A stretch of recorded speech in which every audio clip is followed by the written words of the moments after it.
हमने कृष्ण से कुछ नहीं सीखा, हमने राम से कुछ नहीं सीखा। ये देश अपनी संस्कृति को भूल गया, अपने इतिहास को भूल गया। राजा बनने के लिए बस एक ही चीज का विकास जरूरी है, और राजस्थान योद्धाओं का देश। मन करे सो प्राण दे और मन करे सो प्राण ले, वही तो एक सर्वशक्तिमान है। सुबह की दिनचर्या इसी गाने से शुरू किया करो, आरंभ है प्रचंड। तुमको बदलना पड़ेगा अपने आप कि जिसने समय के साथ अपने आप को नहीं बदला, उसको समय ने उड़ाकर फेंक। देश पे कब्जा कर लेंगे, दुनिया पे कब्जा कर लेंगे। लड़ो मत, लड़ाई की तैयारी करो, पढ़ो मत, समझो, नशा मत करो, जुनून पालो, जुनून, शक्ति पैदा करो और सेवा करो। एक्चुअली भारत के लोग इतने निर्भीक, इतने निडर हैं कि वो छोटी मोटी चीजों को बहुत ज्यादा लोड नहीं लेते। लेकिन वही चीज कभी कभी हम क्यों हारे? हम तुर्कों से, मुगलों से क्यों हारे? क्योंकि ये जो सेंट्रल एशिया के लोग हैं, इनकी जो नीति है वो यही है, छुपकर हमला करने की। पृथ्वीराज चौहान मोहम्मद गौरी से कमजोर थोड़ी थे, राणा सांगा बाबर से कमजोर थोड़ी थे। लेकिन सेंट्रल एशिया की जो नीतियां हैं, मध्य एशिया का जो समाज है, वहां यही प्रचलन है। शकुनी भी तो अफगानिस्तान के हैं। इस देश की जो रीति है, रीति राजपूती रीति, भारत की जो रीति है, किसी का हथियार गिर गई, हमने उस पर हथियार नहीं चलाया।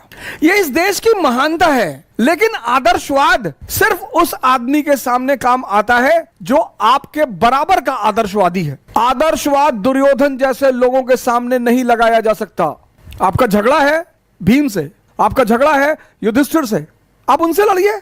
आपके घर की स्त्री और आप उसकी साड़ी उतार रहे हैं, सिर्फ यही एक मुद्दा काफी है दुर्योधन और उसके साथ खड़े हुए लोगों को किसी भी तरह से मारे जाने को सपोर्ट करना। बस यही एक आधार काफी है। तुम इतने बदतमीज हो। हमने कृष्ण से कुछ नहीं सीखा, हमने राम से कुछ नहीं सीखा। राम कौन सा पिस्टल लेके सबको मारते घूम रहे हैं, हाथ जोड़ रहे हैं समंदर को। राम समंदर को हाथ जोड़ रहे हैं, भगवान है, इसीलिए भगवान है ना। समंदर सामने पड़ गया। लक्ष्मण जी थोड़ा सा है पूर्वांचल टाइप के, वो है, उनके अंदर अदा है पूर्वांचल वाली कि अरे भैया आप बाहुबली हैं, आप हाथ जोड़ रहे हैं इसको। लेकिन राम भगवान है ना, मर्यादा पुरुषोत्तम है, तो हाथ जोड़ते हैं समंदर को कि भैया चाचा हमको रास्ता दे दो। समंदर की अपनी मजबूरियां थी, नहीं दे पाया बेचारा। प्रभु दर्शन को अति व्याकुल था, नहीं दिया। तो जब 3 दिन बीत गए, तुलसी ने कितना बढ़िया लिखा है, विनय न मानस जड़ जल गए 3 दिन बीत, और बोले राम सकोप तब भय बिन होए न प्रीत। ये देश अपनी संस्कृति को भूल गया, अपने इतिहास को भूल गया। कौन कहता है मारते घूमो सबको? लेकिन युद्ध सीखने के लिए किसने मना किया है? राम से जो गले मिला वो उससे गले मिले, कृष्ण से जो गले मिला वो उससे गले मिले। लेकिन जिसने बदतमीजी की, भारत को ऐसा बनना है। एक आदमी पूरे मध्यकाल के इतिहास में एक आदमी है जो इनकी मध्य एशियाई नीति को समझता है, और वो है शिवाजी। इसलिए इतनी बड़ी मुगल सेना शिवाजी का कुछ नहीं कर पाई, क्योंकि वो उसी भाषा में जवाब दे रहे थे जिसको ये समझते हैं। रावण को तुम कितना भी मारो, अगर नाभि पर नहीं मारोगे तब वो नहीं मरेगा। तुम भीष्म पितामह के ऊपर कितना भी बाण चलाओ, जब तक स्त्री को लाकर उसके सामने नहीं खड़ोगे उसको तुम हरा ही नहीं सकते हो। भीष्म पितामह को तुम युद्ध में गंगा पुत्र, जिसकी मां अमृत तो प्रदान करती हो, उसके बेटे को कोई क्या मारेगा? तो अगर भीष्म को मारना है तो उसका हथियार उनसे रखवाना पड़ेगा। अगर द्रोणाचार्य को मारना है तो उनका हथियार उनसे रखवाना पड़ेगा। बहुत बड़े तोपखान बनने की जरूरत नहीं होती है। जैसे हमसे बहुत लोग कभी कभी आ गए, अरे सर आप बताइए क्या करना है, हम 20 घंटा पढ़ते हैं। 20 घंटा? अच्छा 20 घंटा पढ़ते हो। भारत की राजधानी बताओ है? भारत की राजधानी सारी बता दो, प्राचीन काल से। मगध की राजधानी, मौर्यों की राजधानी, गुप्तों की राजधानी, सारी राजधानी तब से लेकर आज तक बता दो। हमारे बाबा शेर से लड़ गए, बोला क्या हुआ? बोला चीर फाड़ के खा गया। जब तक तुम रावण की नाभि में अमृत है ये नहीं जानोगे, तब तक तुम रावण को नहीं मार पाओगे। अगर सिर्फ ताकत, शारीरिक ताकत के बल पर राजा का चयन होता तो जंगल का राजा होता हाथी या गैंडा। अगर सिर्फ मानसिक ताकत के बल पर जंगल के राजा का चयन होता तो लोमड़ी होती, भेड़िया होता। मैं बार बार आपसे एक बात कहता हूं, राजा बनने के लिए बस एक ही चीज का विकास जरूरी है, समझदारी। कोई स्कूल, कोई कॉलेज, कोई इंस्टीट्यूशन, कोई कोचिंग समझदारी नहीं पढ़ाती, और समझदारी सबसे ज्यादा पैदा होती है देखने से। इसीलिए भारत में दर्शन शब्द का इस्तेमाल किया, जो देखकर सीखा जाए। समझदारी। औरंगजेब बहुत मेहनत करने वाला आदमी, बहुत ईमानदार आदमी है औरंगजेब, इसमें कोई दो राय नहीं है। औरंगजेब ईमानदार आदमी है, बहुत ईमानदार आदमी है, इस बात पर मैं हमेशा समर्थन करता हूं। औरंगजेब व्यक्तिगत रूप में बहुत अच्छा आदमी है। औरंगजेब का जो सबसे खास दोस्त है वो है जय सिंह। इतिहास पढ़ो, औरंगजेब ने अपने भाई दारा को माफ नहीं किया, महाराजा जसवंत सिंह को माफ कर दिया। जसवंत सिंह दारा शिकोह के खेमे में थे जब उत्तराधिकार का युद्ध चल रहा था। जाओ पढ़ो इतिहास। सिर्फ किसी को गाली देने से कोई काम नहीं चलता, लेकिन उसने जसवंत सिंह को माफ कर दिया। जसवंत सिंह मरे, फिर राठौरों से झगड़ा हो गया इंदर सिंह को लेकर। शिवाजी के खिलाफ जो दक्षिण में उसने दक्कन में आर्मी भेजी, दिलेर खान को उसने कभी पूरा चार्ज नहीं दिया। शाइस्ता खान उसका रिश्तेदार, उसको कभी चार्ज नहीं दिया पूरा, लेकिन जय सिंह को उसने पूरा चार्ज दिया। शिवाजी को डेक्कन से कौन लाया औरंगजेब से मिलाने? जय सिंह। लेकिन औरंगजेब में शासक का दिमाग नहीं है, यही उसकी कमी है। औरंगजेब में या तो बहुत गुस्सा है एक आम आदमी की तरह, और या तो बहुत प्रेम है एक आम आदमी की तरह, और दोनों खतरनाक है।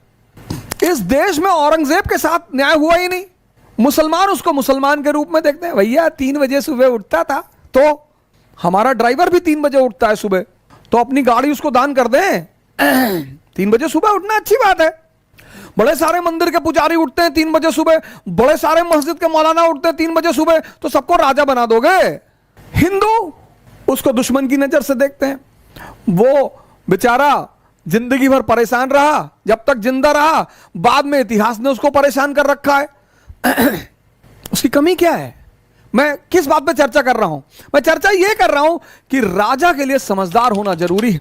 अकबर देखो, अकबर अब जो भी दिल्ली में बैठेगा, दिल्ली में उसको गुजरात पर कब्जा करना है, और दिल्ली और गुजरात के बीच में क्या है?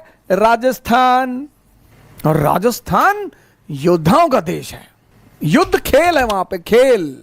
और जिस चीज को भी तुम खेल बना लोगे उसमें कोई तुमको हरा ना पाएगा। तभी तो कहता हूं ध्यान को खेल बना लो। जो भी करो, जो भी ध्यान में करो। तुम ही अब बचाओगे इस देश को। इस देश के युवा बॉडी बनाओ, ध्यान करो। नहीं पढ़ाई कर रहे हो ना, तो यूट्यूब मत देखो, अननेसेसरी मूवी मत देखो उसमें। और अगर यूट्यूब देख रहे हो तो सलाउद्दीन की कहानी देख लो। सलाउद्दीन की नहीं देखना चाहते हो, उमर की देख लो। उमर की नहीं देखना चाहते हो तो मुरारी बापू का रामचरितमानस का प्रवचन सुन लो, उपनिषद गंगा देख लो, फिदेल कैस्ट्रो की डॉक्यूमेंट्री देख लो। नहीं पढ़ने का मन कर रहा ना, मत पढ़ो। मत पढ़ो, मान लिया, चलो यूट्यूब देखोगे, देखो सलाउद्दीन की स्टोरी देख लो, उमर की स्टोरी देख लो, इस्लाम का इतिहास, क्रिश्चियनिटी का इतिहास, सोलोमन का इतिहास, सब तो पढ़ा है यार। एक से एक बेहतरीन टीचर यूट्यूब पर है, हिंदुस्तान के सुपरस्टार टीचर, एक से एक टीचर, एक से एक धमाकेदार टीचर यूट्यूब पे हैं। उन्हीं का कोई मुद्दा सुन लो। और मैं इस देश के युवाओं से हाथ जोड़कर प्रार्थना करूंगा, कृपया करके नीचता की पराकाष्ठा को ना पार करें। मैं इस देश के युवाओं से रिक्वेस्ट कर रहा हूं हाथ जोड़कर, तुम यार ऐसे ऐसे वीडियो बना रहे हो, उटपटांग वीडियो बना रहे हो, उलूल जुलूल वीडियो बना रहे हो, कुछ भी बोल रहे हो, तुमको गुलोटिन में लगा दिया जाएगा। गुलोटिन पढ़ना आज फ्रांस में, तो चारा काटने वाली मशीन होती है ना, कोई डिस्टर्ब दिमाग का शासक आ जाएगा ना हिंदुस्तान में, सब डेमोक्रेसी और ऐसी गायब हो जाएगा। ऐसे ले जाके चारे मशीन में लगा देगा। ऐसे कुछ अच्छा वीडियो बनाओ यार। चलो 50 व्यू है, लेकिन तुमको तो संतुष्टि है। मैं तो हर उस व्यक्ति को नमन करता हूं जो YouTube पर कुछ जानकारी डालते हैं। मैं तो खुद बहुत सारे टीचरों के YouTube के वीडियो सुनता हूं, इतनी नॉलेजेबल बातें वो बताते हैं, इतनी अच्छी अच्छी चीजें वो बताते हैं। अकबर दिमाग की बात कर रहा था, समझदारी का क्या रोल। अब अकबर को दिल्ली में बैठा उसे गुजरात पर कब्जा करना है। दिल्ली गुजरात के बीच में राजस्थान है, राजस्थान में राजपूत है, राजपूतों का खेल लड़ाई। आओ, मन करे सो प्राण दे और मन करे सो प्राण ले, वही तो एक सर्वशक्तिमान है। जीत की हवस नहीं किसी पे कोई वश नहीं। सुबह की दिनचर्या इसी गाने से शुरू किया करो। आरंभ है प्रचंड, दिन भर तुम्हारा टेम्परेचर 115 के आसपास रहेगा। घबराना मत, चेकअप कराने की कोई जरूरत नहीं है कि डेंगू हो गया है, जो है कोरोना हो। तुम कोरोना को हो जाओगे।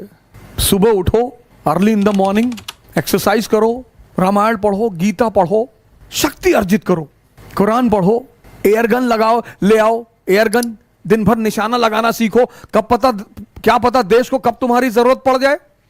अभी 4 दिन पहले हमारे पड़ोसी देश ने अपने फाइटर प्लेन उड़ा दिए 21-22। सीमा पर तो जवान तैनात ही है। मान लो जरूरत पड़ जाए हाँ, वो तो हमें पूरा भरोसा है, हमको तो इस देश के युवाओं पर पूरा भरोसा है। हम तो प्रधानमंत्री जी को एक लेटर लिख देंगे कि सर जरूरत पड़ेगी तो बताना। पंजाब, हरियाणा, यूपी, बिहार, बंगाल, उड़ीसा, मध्य प्रदेश, तमिलनाडु, तेलंगाना, केरला, यूपी के तो लड़के 10 पैकेट दिलबाग गुटखा और 1 झोला बारूद और 64 की डिब्बी तंबाकू वाली और 4-5 गोला, तो 5 दिन तो किसी फ्रंटियर को यही संभाल लेंगे। 4 आदमी कावासाकी बजाज पे बैठ के और 20-25 दिलबाग गुटखा और मिलिट्री वाला जो हैंड बैग आता है उसमें बारूद और तंबाकू, ये खाते ही हैं तो 64 का डिब्बा इकट्ठा करके रखे कि मुसीबत में काम आएगा, और 10-12 गोला सुतली का, तो एक आध फ्रंटियर छोटा मोटा तो यही संभाल लेंगे। इतनी पड़ोसियों की खौफ नहीं है, लड़ेंगे तो ही है। हमारे इलाहाबाद में छोटे छोटे बच्चे, मैं ममफोर्टगंज में था तो तारिक भाई की दुकान हुआ करती थी, पता नहीं अब है कि नहीं है, जगराम चौराहे पे, तो वहीं पे एक यादव जी का होटल है, वहां हम लोग कभी कभी खाना खाने आते थे फवारा चौराहे पे। तो एक बार एक लड़के से मेरी साइकिल लड़ गई, छोटा सा बच्चा था, तो हमने सोचा बच्चा है छोटा सा, तो हमने उसे कहा बे देख के नहीं चल पावा, तो कहा बे मार दे बम, छितरा जी हो यहीं पे। कक्षा 2-3 में रहा होगा, एकदम तंग के पलट के खड़ा हो गया, कहा मैं ज्यादा नेता ना बनो, मार दे बम यहीं छितरा जी हो। हमने कहा बार की सरकार गलती हो गई, सरकार ये वो देश है यहां कभी लड़ने वालों की कमी नहीं रही, लेकिन हम आदर्श लड़ाइयां लड़ते रहे। तो अब राजपूतों से लड़ना है, और राजपूतों ने सबका जीना हराम कर दिया। इल्तुतमिश का, रजिया का, बलबन का, अलाउद्दीन का, सबको पानी पिलाया राजपूतों ने, जी भर के पिलाया। अलाउद्दीन तो धोखे से जीता ना, वो तो कहता भी है। जब अकबर का शासन आया तो अकबर ने बीरबल से पूछा कि बीरबल यार एक बात बताओ, ये राजपूतों को क्या चाहिए यार? बोले सरकार इनको 2 चीज चाहिए। बोले बताओ? बोले सरकार एक तो इनको चाहिए इज्जत। अरे बोला बोरे में भर के दे दो यार, इज्जत कौन सा पैसा लगता, दे दो इज्जत, दो इनको खूब भर भर के इज्जत दो। और बोला दूसरा क्या चाहिए? बोले सरकार दूसरा इनको लड़ाई करना है, युद्ध इनका खेल है सर। बोले बहुत बढ़िया यार, इनकी पोस्टिंग करो अफगानिस्तान। तो मान सिंह को बनाया गया काबुल का सूबेदार। तो एक तरफ अफगानी डिस्टर्ब और दूसरी तरफ राजपूत, और दोनों लड़ रहे हैं। अकबर, अनारकली का डांस चल रहा है आगरा में, आज कहेंगे दिल का फसाना, जान भी ले ले चाहे जमाना। और पर्दा नहीं जब कोई खुदा से, बंदों से पर्दा करना क्या, जब प्यार किया तो डरना क्या। अब बीरबल और अकबर जाम पे जाम लड़ा रहे हैं, राणा उधर लड़ रहे हैं। यह है समझदारी। जो आदमी अपने दुश्मन को इस्तेमाल कर ले अपने लिए, उससे ज्यादा दिमाग किसके पास है? औरंगजेब शिवाजी से झगड़ा कर लिए। अकबर रहा होता ना 1666 में, जब शिवाजी आगरा आए थे ना, गले लगा लेता तुरंत उठ के, शिवा भाई लगा लेता कि हमारे शार्प शूटर हैं दक्कन से, पर्सनल कमरे में ले आता अपने, चलिए कमरे में बिठाओ ले चल के। और बताइए, स्कॉच विस्की, अनारकली को बुलाओ, छम्मा छम्मा छम्मा छम्मा शुरू करो। जो खेलना जानते हैं ना, उनका सम्मान करना पड़ता है। निकम्मे तो चाटुकार होते ही हैं, जो खेलना जानते हैं, खेलना। इसीलिए तो तुमसे डेली आकर यही कहता हूं, खेलना सीख लो, मानसिक ताकत बढ़ा लो, शारीरिक ताकत बढ़ा लो। शराब मत पियो, नशा मत करो। अब कहो, तुम कहोगे कि तुम तो बहुत पीते थे, दूसरे को काहे मना कर रहे हो? इसीलिए कर रहे हैं कि जब हमको कुछ नहीं मिला तो तुमको भी नहीं मिलेगा। हमको भी ध्यान और योग से ही मिला, इसलिए मैं तुम्हें ज्यादा अनुभव के साथ मना कर सकता हूं। कई बार लोग कहते हैं तुम तो अपने जमाने के बहुत बड़े शराबी थे। जी, हमको कुछ नहीं मिला, भटकते रहे, रोते रहे। मुझे जो कुछ मिला, जो कुछ, वो ध्यान, योग और संतों की सेवा से मिला। वही तो तुम्हें बता रहा हूं, समझदारी। राजा बनने के लिए बस एक चीज जरूरी है, इसीलिए हर आदमी, बहुत लोग आते तैयारी करने, बड़े एक से एक लंबरदार, तीरंदाज, तैमूर, मंगोल, चंगेज खान, वापस चले जाते और साधारण से लड़के रैंक लगा लेते हैं। बस यहीं पर हमारा इनका मेल खाता है। यही एक चीज हमारी इनकी मिलती है कि वो भी हमारी ही जमीन है, लाहौर, पेशावर। हमने आज तक पाकिस्तान को अलग मुल्क माना ही नहीं। हमारे बड़े सारे मित्र वहां रहते हैं, हम तो उनसे कहते हैं हमें बुलाओ यूरोपीय इतिहास पढ़ाने के लिए।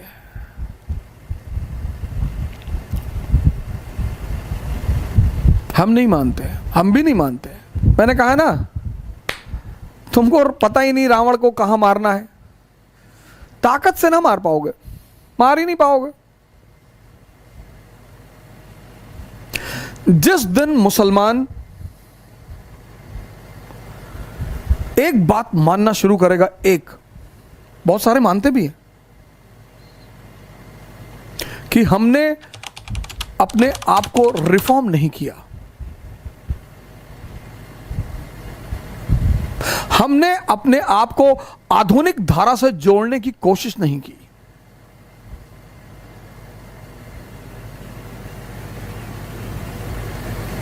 विवेकानंद से ज्यादा आधुनिक आदमी कहीं मिलेगा? स्त्री को ले आई यूरोप से अपने साथ, और विवेकानंद से ज्यादा सांस्कृतिक आदमी। कुछ लोग आधुनिकता का मतलब बेवकूफी भी समझते हैं। मैं बेवकूफी की बात नहीं कर रहा हूं। धोती पहनने से कोई आदमी देहाती नहीं होता, और जीन्स पहनने से हर आदमी माइकल जैक्सन नहीं हो जाता।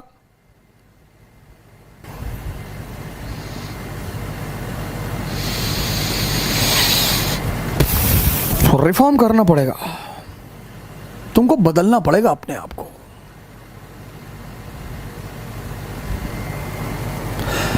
क्योंकि समय इतनी गंदी चीज है कि जिसने समय के साथ अपने आप को नहीं बदला, उसको समय ने उड़ाकर फेंक दिया। क्योंकि भगवान तो सबका है ना। बहुत से लड़के हैं जो नास्तिक हैं, वो आईएएस का सिलेक्शन होता है उनमें, उनका वो राजा बनते हैं, कैपिटलिस्ट बनते हैं, इंडस्ट्रियलिस्ट बनते हैं। तो ये जो लोग मंदिर जाते हैं, डेली मस्जिद जाते हैं, इनको बड़ी टेंशन होती है कि ये भला ये आदमी जो है, जैसे बड़े सारे मेरे मित्र कहते तारिक फतेह, क्या नहीं नहीं, तारिक फतेह तो कयामत के बाद भी दोजख में रहेगा। तारिक फतेह रहे चाहे ना रहे, तुम तो पहले से हो, वो तो बाद में रहेगा, तो बाद में जाएगा दोजख में। सुनो सुनो, कह क्या रहा है?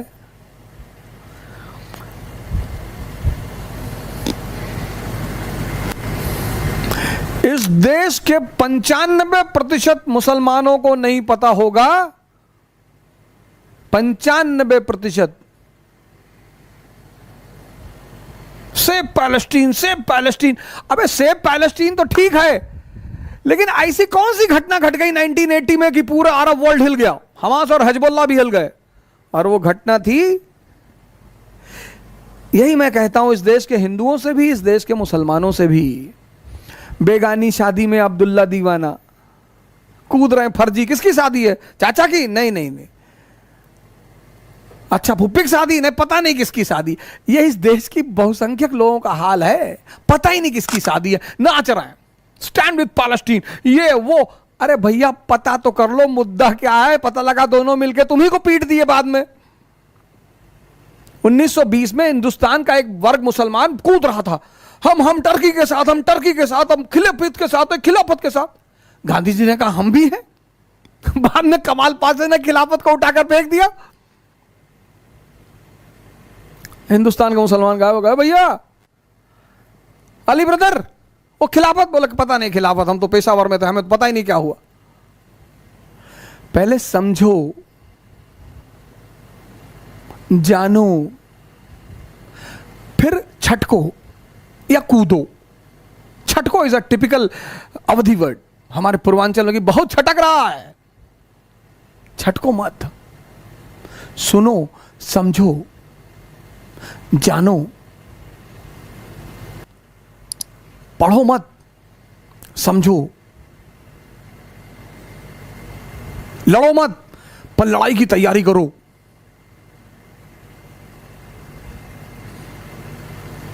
जुनून पालो, जुनून, नशा मत करो, कोई फायदा नहीं, कुछ ना मिलेगा, मेरा अनुभव रहा है। जुनून जुनून, देश पे कब्जा कर लेंगे, दुनिया पे कब्जा कर लेंगे।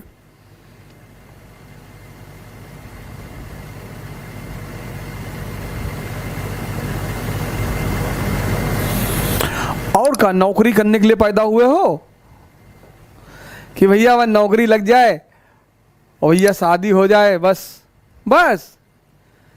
तो भोजन और सेक्स पे तो जानवर भी जिंदा रहता है।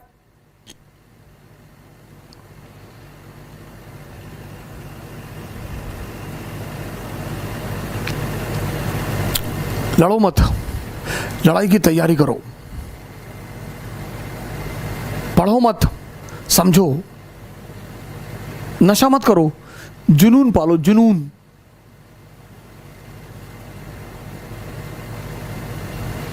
सेवा करो, शक्ति पैदा करो और सेवा करो। और एक आओ मिलकर एक नए भारत का निर्माण करें। जय हिंद।